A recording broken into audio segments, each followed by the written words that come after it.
It is April 6th, 2023. I taped something called Ancient Aliens. Um, it speaks of something called of um, on this particular. There's two clips of it. Um, they speak of. Well, they speak of it. Not to misquote it. I'll put the actual quote on, but almost as something like from a black project text called the Brahma, then it's Hindu. These are all things that were never spoken of, like growing up. My house, the residence, my loo doesn't speak of it.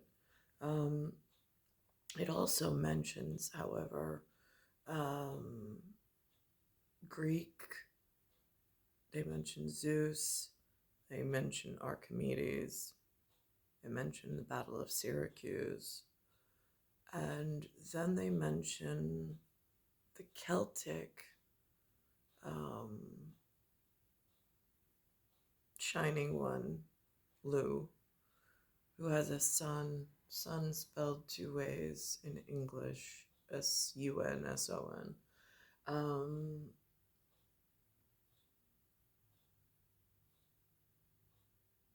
and so I'm listening very carefully to the arrangement of how they speak of it. And then it's season one, I think episode 3, um, of some kind of special edition on story television.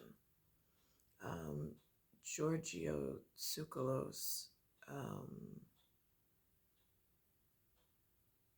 has been on these episodes a really great teacher in speaking about something that is again so alien, so foreign, something that in the series of rooms I was in was never brought up, never taught about, um,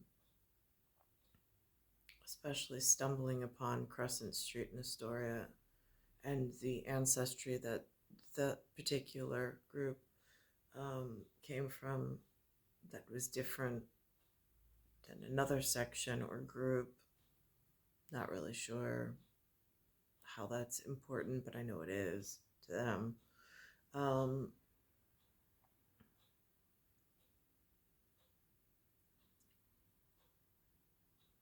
so I'm just kind of digesting this okay, so again, there's the forces of nature, there's the legendary gods that were already spoken about, already named, already pronounced, somebody knows about them.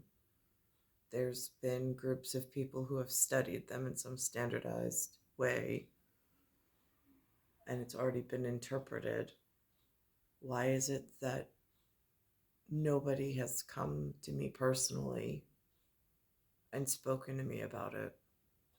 Why am I in such a derogatory? It's like, why am I in the incendiary weapon area, which is what the fumigation machines look like to me, um, as far as the automobile industry in this area. Um, I'm a special flower with a special seed, and my father has the name in special ancient world texts, um, already recognized as someone of. So in, like, again, I don't know, like Zeus in Greece, they had this Archimedic um, mirror that reflects back, and then whichever um, I could see there being some parallel, perhaps, um, but the more frightening um, piece of truth that I see here. They're speaking of incendiary weapons as like weapons of like nuclear destruction, but the incendiary weapons of mass casualties in the field that cause devastating environmental and health consequences. Um,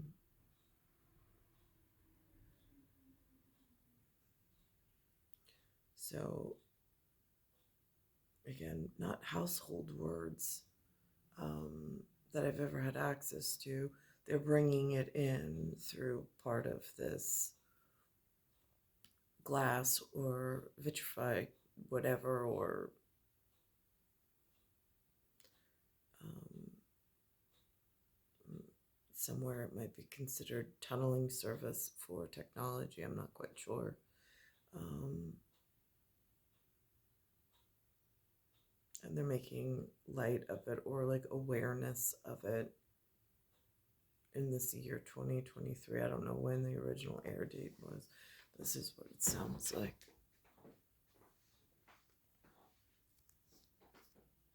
Forces of nature.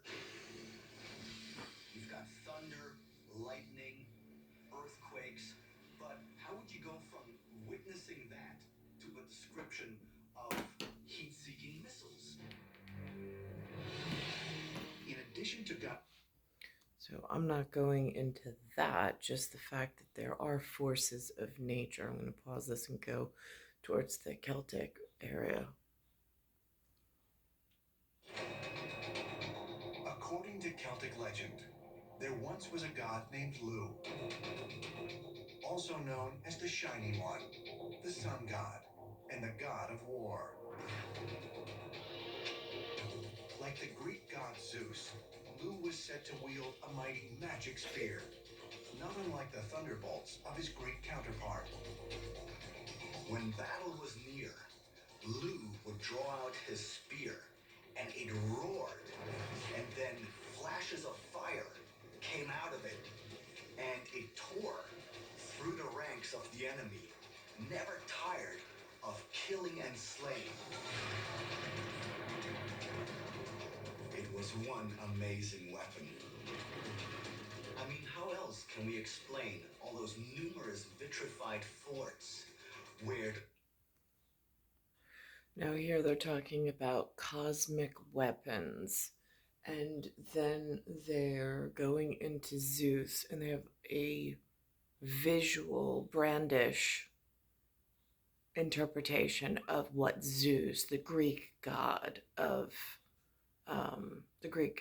looks like, which has been standardized here amongst the English, like that has spoken or been teaching.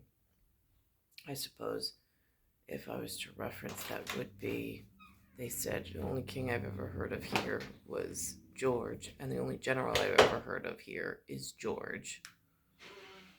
Cosmic weapons of incredible destructive force. If you look in the Greek tradition, they have a very clear description of Zeus's thunderbolt, which he was able to point at people or at other things that he wanted to explode, hit the button, and what they described as lightning would come out and create a fierce and terrible explosion. But if Now, here's a different scientist speaking of. Actually, let me go back to the beginning of the text. Now, in the Element School of Lloyd Harbor, in the Middle School of Lloyd Harbor, and in the High School of Lloyd Harbor, and the several colleges or universities in the series of rooms that I've been in, I've never been taught about any of this. warfare at its most lethal. But what could be a page stolen from a U.S. military black project is actually a description written down over 2,500 years ago in the sacred Hindu. I also cannot read whatever that is. I'm illiterate in that script as son of Lu being Sun, and having the seed of mine in this cosmic relatable importance. Um, so that's really frightening, that if this is so important to my stay here, I'm illiterate and not able to read whatever this calligraphy is, whatever the script is, whatever this typecast is. I am unable to even protect myself or even educate myself at this level. That's the series of rooms that I've been within my life frame. Text, known as the Mahabharata.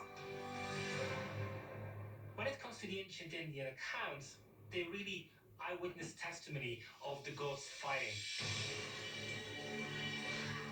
When you read the ancient Hindu epics, they talk about horrific weapons, missiles, and atomic weapons, massive laser weapons that are melting and devastating entire cities. They don't sound like a very docile, warm and welcoming, kind, caring, and they don't seem like they are caring of the people.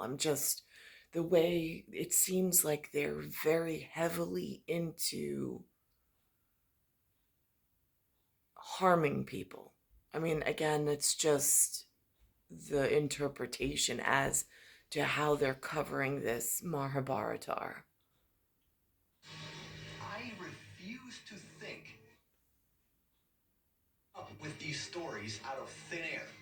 When writing was first invented, they wrote down their history. The first Now, interesting, Suclose would use that word history. This is actually being aired on story television.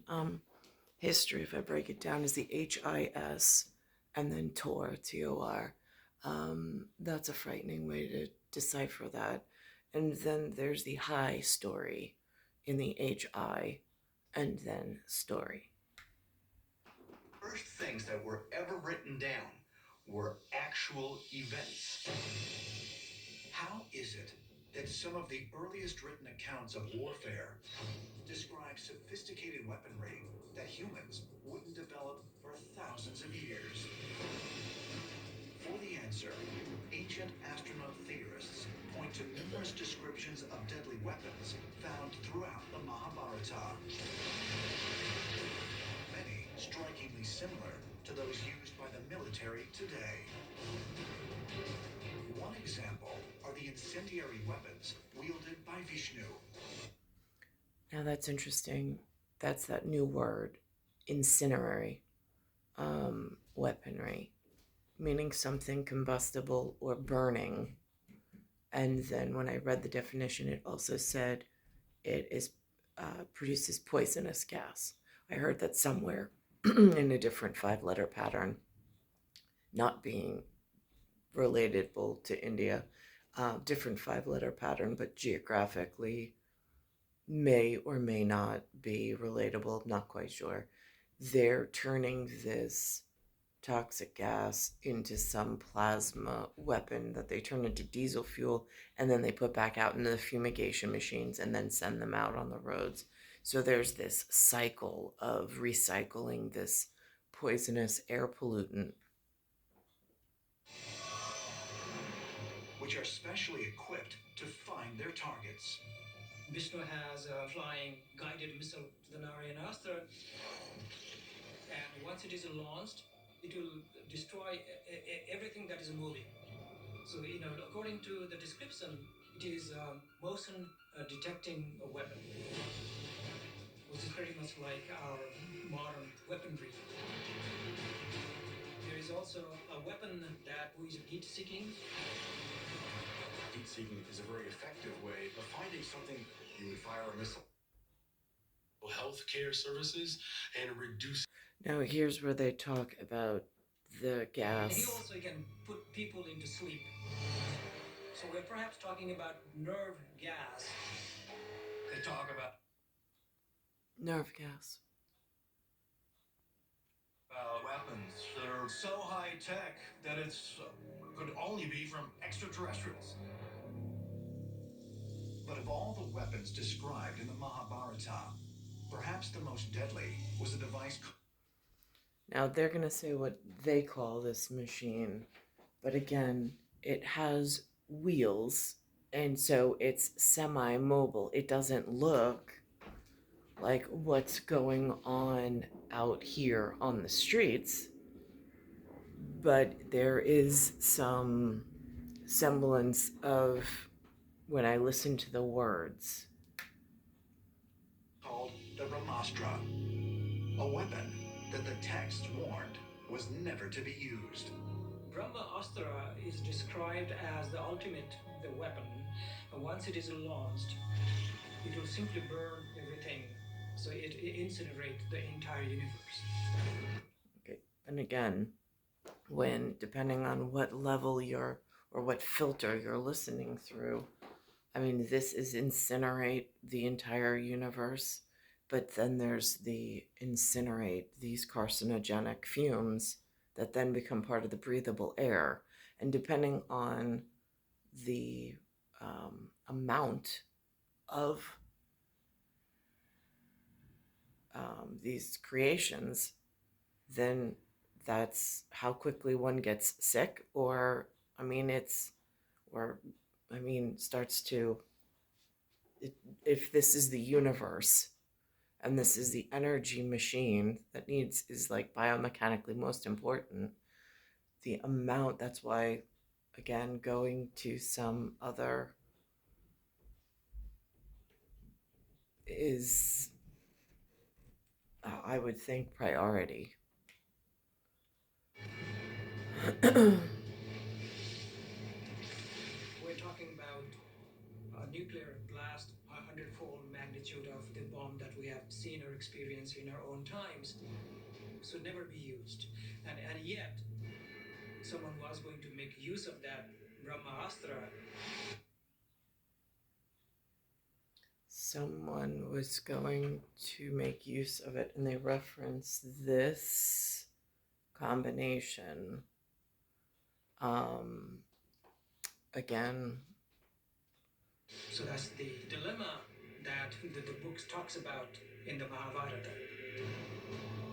India now has a rocket program, and one of their rockets is called Shakti. Shakti means goddess energy. now on the nightly news, they don't even mention this. This is something I just happened to come across by almost by accident, even though like everything happens for a reason at some point. But I stumbled upon this. But this is not something that's being spoken of on the American news. So I don't know how one protects themselves and even keeps up with all of these moving cosmic parts. This is also another divine weapon. Indians are now sort of going back to their attack. A divine weapon, right? And that goes back to these divine crimes. And there's, I suppose, different levels of divine crimes. One of them,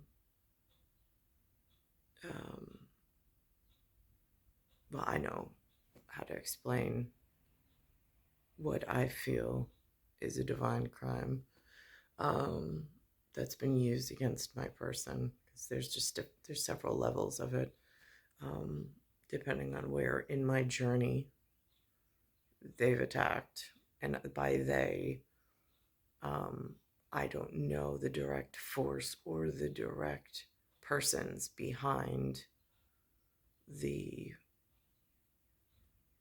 several attacks.